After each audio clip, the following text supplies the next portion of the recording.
Al-Imam Al-Bukhari pernah menyampaikan, Al-Imam Al-Bukhari saya pernah katakan nama aslinya Muhammad. Ya, siapa nama aslinya? Muhammad. Bapaknya namanya Ismail, kakeknya Ibrahim. Nah, ini Masya Allah, ini boleh Bu, ini namanya tafaul Bu. Tafaul ya, teman-teman namanya apa?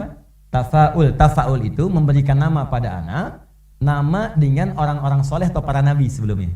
Supaya kita berharap doa di nabi itu mengantarkan anak ini punya perilaku yang meneladani orang soleh atau para nabi tadi. Ya, diboleh tafaul namanya. Misal, saya pengen anak saya misalnya seindah Nabi Yusuf dalam aktivitasnya, ya dalam perilakunya. Maka namanya saya misalnya sekuat Nabi Musa, namanya dengan Musa. Saya pengen anak saya misalnya selembut Nabi Yahya, maka namanya dengan Yahya. Buya Yahya lembut kan? Lembut ya namanya dengan itu.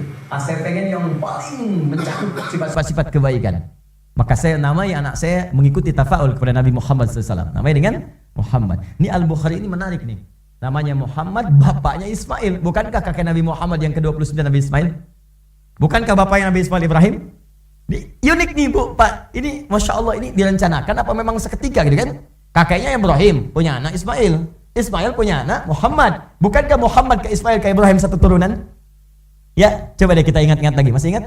Muhammad sallallahu alaihi wasallam bin Abdullah bin Abdul Muttalib bin Hashim bin Abdul Manaf bin Qusay bin Murrah bin Kilab bin Ka'ab bin Ghalib bin Fihr bin Malik bin Nadar bin Kinana bin Khuzaimah bin Mudrika bin Ilyas bin Nizar bin Mudar bin Ma'ad bin Adnan bin Addi bin Adri bin Muqawwam bin Nagur bin Tari bin Ya'rub bin Yasjub bin Nabit bin Ismail alaihissalam bin Ibrahim alaihissalam. Ayo ulangi ya. Nah, nyambung.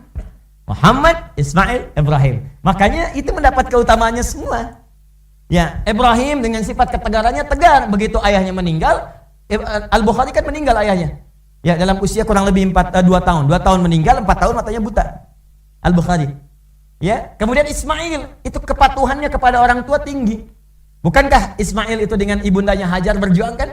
Di begitu bapaknya meninggal, Al-Bukhari kecil dengan ibundanya, single parent Bu ibundanya. Tapi sifat ibunya pun itu meniru Sayyidah Hajar. Nggak kecewa, nggak ada tuh kecewa. Kalau Allah sudah tetapkan saya berada di sini, walaupun ditinggalkan oleh suami Ibrahim alaihissalam, kalau Allah yang perintahkan, pasti Allah nggak akan sia-siakan. Maka semua pikiran buruk dibuang, yang baik-baik dimunculkan. Membuang yang buruk, sehingga yang baik yang muncul disebut tasfiyah. Kalau itu dilakukan, muncul baiknya disebut sofa. Maka naiklah ke sebuah bukit dengan pemikiran yang jernih. Allah nggak mungkin sia-siakan saya. Maka bukit itu disebut dengan bukit sofa namanya. Jelas? Nah, makanya kalau ada sesuatu terjadi, prasangka baik dulu pada Allah. Keluarkan. Nah, ini single parent. Anak saya, suami sudah nggak ada meninggal, anak kemudian buta, nggak ada yang sia-sia. Allah pasti berikan yang terbaik. Dia ingat pesan suaminya, anak kita mesti menjadi warisan para ulama, warisan para nabi. Titipkan. Jadikan dia seorang berilmu. Jadikan dia orang dekat dengan Allah. Maka disiapkan, dikirimkan dengan doa-doa. Ya Allah, jadikan dia walaupun mata tak melihat, hatinya terbuka. Apa gantinya? Mata tak melihat, tapi hatinya begitu tajam. Setiap disebutkan satu bacaan, itu seketika sampai dalam jiwanya tanpa diulang kedua kalinya. Titik komanya sama. Sampai titik komanya. Itu Al-Bukhari kecil. Ini kalau dibacakan bukan satu huruf ya. Nih, satu lembar. Bacakan sekali, diulang seketika. Sekali diulang. Maka dikirimkan kemudian ke sekolah, kutab lah kalau dulu itu.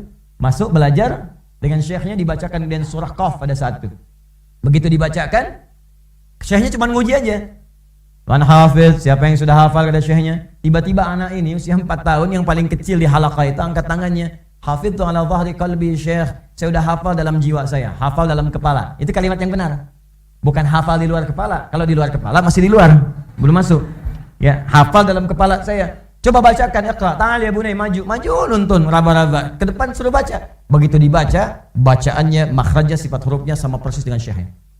Maka syekhnya fata'ajaba syaikhu, maka kagum syekhnya dengan beliau, kemudian mendoakannya dan mengatakan minal an tadrusul hadis. Mulai sekarang anda belajar hadis. Karena beliau paham Quran itu mudah dimudahkan bagi Al-Bukhari kecil. Maka diminta hadis karena enggak ada jaminan kemudahan berhadis. Maka pulang kepada ibundanya, pulang berkata, "Ma, tadi ada begini, ibunya senang." Maka kata anaknya, "Uridul hadis. Saya sekarang pengen belajar hadis."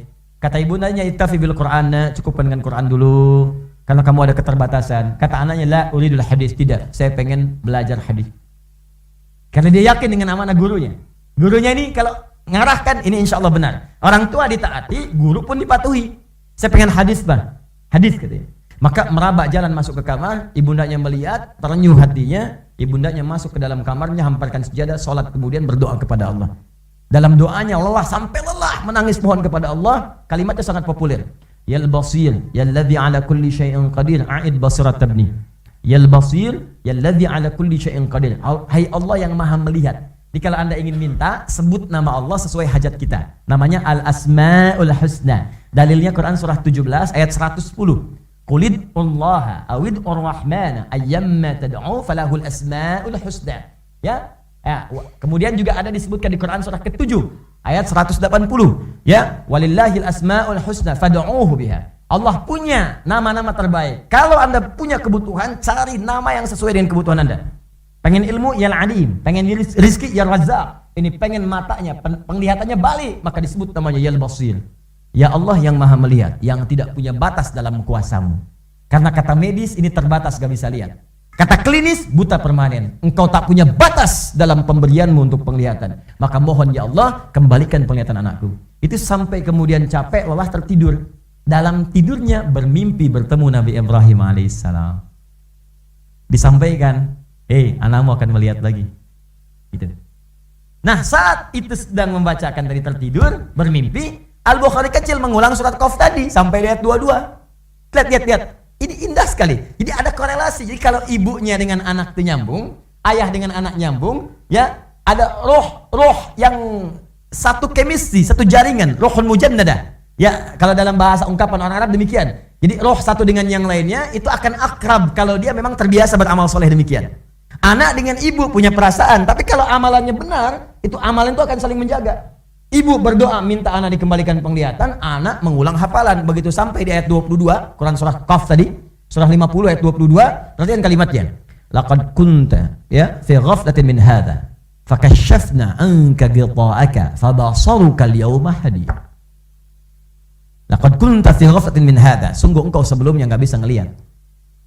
Ya.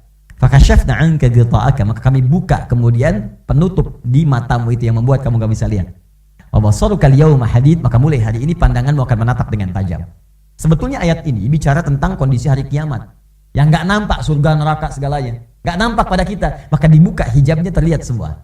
Tapi ayat ini kemuliaannya diturunkan khusus karena doa ibundanya tadi, bukan konteks kiamat tapi barakah, kemanfaatan dari ayat ini diturunkan kepada Al-Bukhari kecil. Begitu membaca wa basarukal yauma hadid, pandanganmu akan terbuka dengan tajam, tiba-tiba seketika sembuh penyakitnya. Melihat dia dengan kemuliaan Qur'annya.